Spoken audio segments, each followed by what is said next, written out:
السلام عليكم، ازيكم يا جماعه؟ عاملين ايه؟ اهلا بكم في قناه يومياتي انا وبناتي. لو اول مره في قناتنا ليك تشتركوا وتفعلوا الجرس وتدوسوا الكل علشان يوصلكم كل جديد ان شاء الله.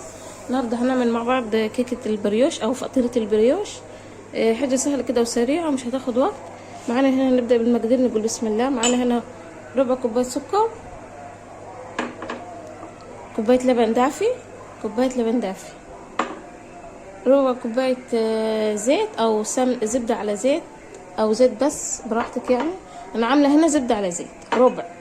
وهنا 3 كوبايات دقيق، ومعلقه صغيره خميره، ورشه ملح، رشه الملح، وفانيليا. لو ما عندكيش فانيليا سايله اعملي فانيليا بودر. تمام. هنجيب طبق، هنبتدي بالسوائل. هنحط اللبن، هنحط السكر، هنحط الزبده على زيت او زيت بس براحتك، هنحط الفانيليا،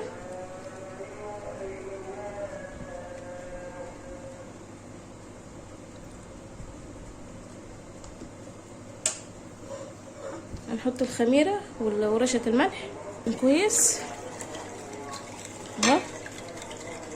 بسرعه مش هتاخد وقت منك. نضربهم كويس لغايه لما السكر يدوب والخميره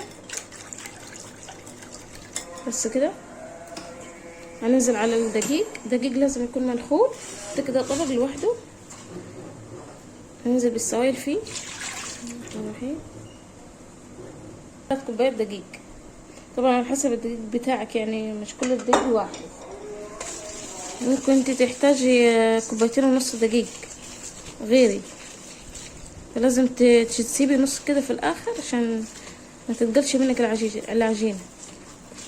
هي عجينه البريش بتكون كده لينه، ما بتكونش كده ناشفه كده وماسكه في بعضيها، لا. نضرب كده، نحط في النص التاني، نضربهم كويس.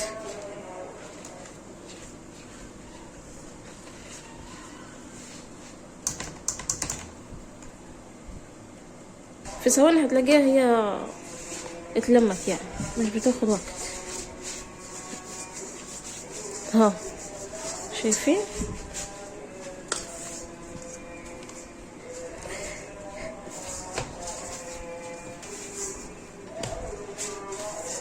حاجة سهلة للمبتدئين طبعا. العرس لسه جديدة طبعا متعرفش تعمل حاجة في البيت، وسريعة ومفيهاش اي تعب.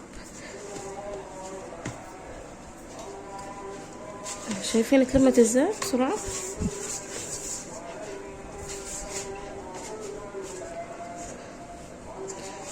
نعجن فيها كده كويس عشان ايه ما يبقاش فيها زي الكتل دي. بس شايفين الكتل؟ نعجن فيها كويس عشان تختفي. ثواني وارجع لكم. كده بعد ما خلصتها شايفين شكلها بقى عامل ازاي اهو، بريوش. شايفين كده؟ تمام. هنسيبها لغايه لما تضاعف حجمها ونرجع لكم. هنا معايا الخطوه الثانيه. هنا حطيت كوبايه لبن على معلقه كبيره كاسترد، وحركتهم على البارد، وهنرفعهم على النار نشوف مع بعض. اهو رفعتهم على النار، هنقلب فيهم لغايه لما يتقلوا. شايفين تقل ازاي؟ مش هياخد دقيقه معاكم. نقلب كده كويس اهو. شايفين القوام؟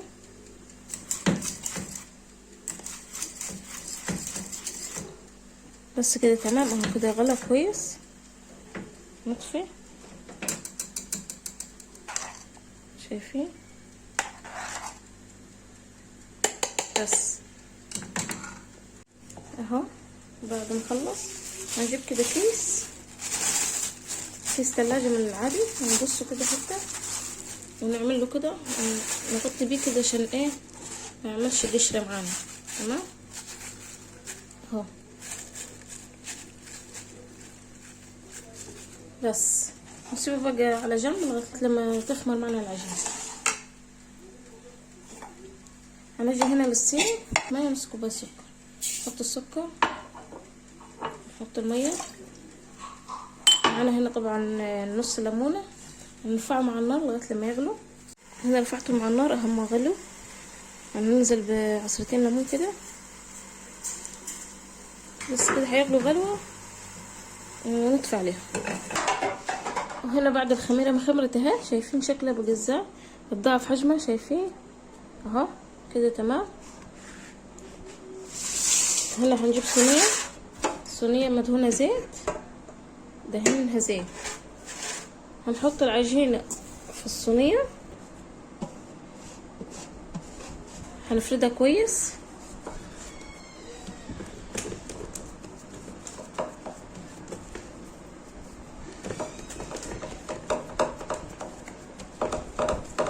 لو مش عايزينها في صينية مربع زي كده، اعملوها في صينية بتاعت الكيك العادية المدورة دي، براحتك يعني زي ما انت تحبي. ماشي.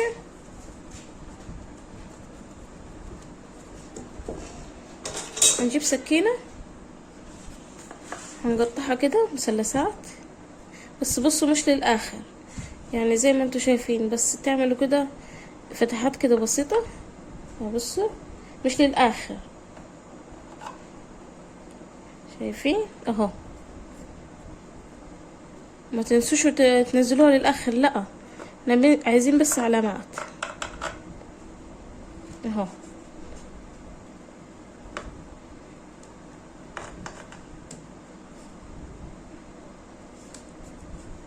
شايفين هتعجبكم ان شاء الله. هي عجينة سهلة كده وسريعة، مفيهاش اي عقد، يعني اي حد ممكن يعملها. شايفين كده هنعمل عكس بقى، عكس كده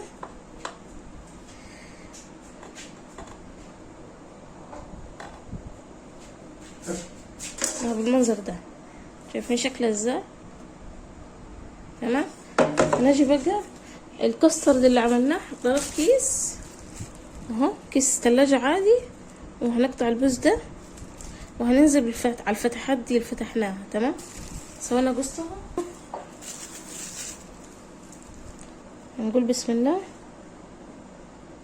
ننزل كده بصوا في الفتحات كلها زي ما انتوا شايفين. تمام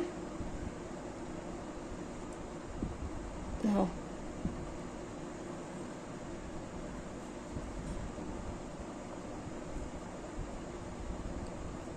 لو ما عندكش كاسترد اعمليه بنشا عادي، هي القشطة الكدابة دي تحت الكنافة. لو ما عندكش ده اعملي ده. اللي وصل لغاية هنا معانا في الفيديو ياريت يضغط لايك، متنسوش اللايك، والجديد معانا ياريت يعمل اشتراك ويفعل الجرس عشان يوصل لكم كل جديد ان شاء الله. طبعا كل سنة وانتم طيبين، رمضان على الابواب، ورمضان بيحب الحاجات الحلوة. احنا على قد ما نقدر بنوفر لكم الحاجات اللي هي على قد الايد وسهلة وسريعة ومتاخدش وقت. تمام كده. هنا معايا كريز بقى، معايا كريز اهو، هنقطع كده بالنص هنا كده، يدي كده شكل حلو. طبعا الاطفال بتحب الكريز، فهندلعها كده شوية.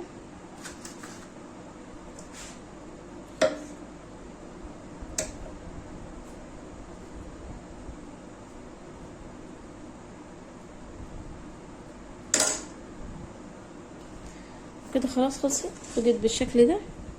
هنسيبها بقى تخمر لغايه لما تضاعف حجمها كده، لغايه لما تضاعف حجمها، وهرجع لكم بعد ما تخمر. دي شكلها بعد ما خمرت اهي. لازم نسيبها تخمر لغايه لما تضاعف حجمها، او زي ما انتوا شايفين. عندي هنا لبن اهو وفرشه. هنجيب اللبن كده وندهن كده الحتة اللي هو الفراغ ده عشان يحمر كويس اهو، بالراحة خالص عشان ما تضيعش الخمور اللي فيه اهو كده زي ما انتوا شايفين.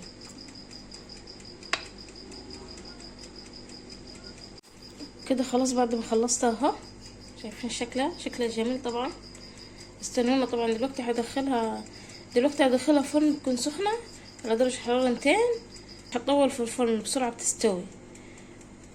تمام، هندخلها كده بتاع تلت ساعة بالكتير وهنطلعها. استنوني. ودي شكلها بعد ما طلعت من الفرن اهو، خدت بتاع نص ساعة كده. طلعناها لزقها السيرب اهو بالراحة. السيرب ده عشان يعني يخليها تلمع كده ويديها كده طعم مسكر وحلو. معكم الفيديو، يا رب يكون عجبكم بالطريقة عجبتكم. ما تنسوناش باللايك. ودمتم في رعاية الله وحفظه. مع السلامة.